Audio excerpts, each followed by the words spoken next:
else who thinks AI is either Skynet or a fancy toaster. Hold that thought. Today we're gonna break it down like tea and cookies. Warm, simple, and easy to digest. First things first, if you can bake a pie, you can understand how AI works. And if grandma can do Sudoku while watching the news, she's already ahead of the internet.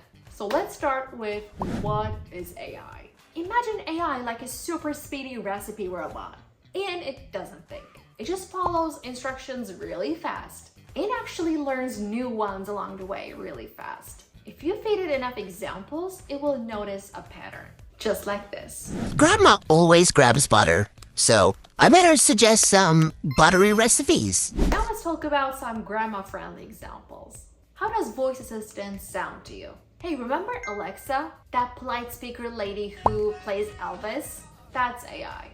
It learned your voice and matches it to commands. Now let's talk about photo recognition, okay? So when your phone goes, "Is that Uncle Bob?"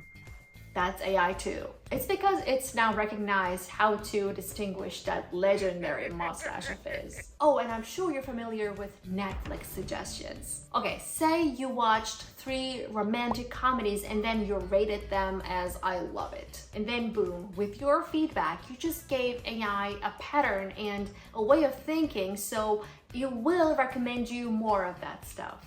Cool, huh? The next thing I want to talk about with you, Grandma, is that AI is actually not magic as much as it seems that way. It's just math.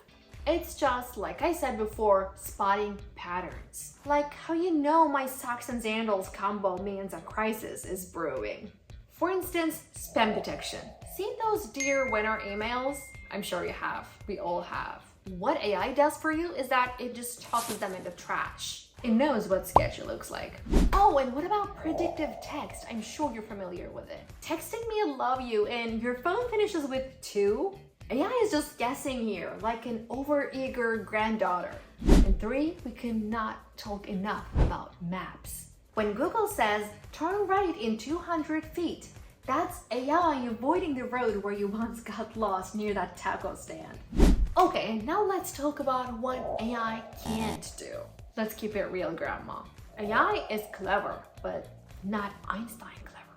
It can't feel, it can't truly imagine, and it definitely doesn't get sarcasm. So now is the time to talk about AI's limitations. The first one being, yes, you guessed it, emotions.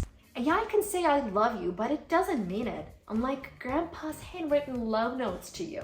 The second one is common sense. Ask if you can microwave a fork.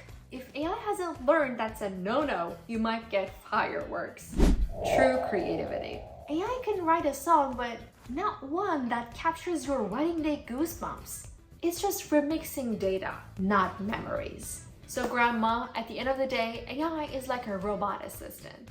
Yes, very clever, but you still need to teach him stuff in patterns. Still can't make you an apple pie, and definitely not like yours. Which makes you the real genius in this house. Hit like if your grandma is smarter than Siri. See you next week.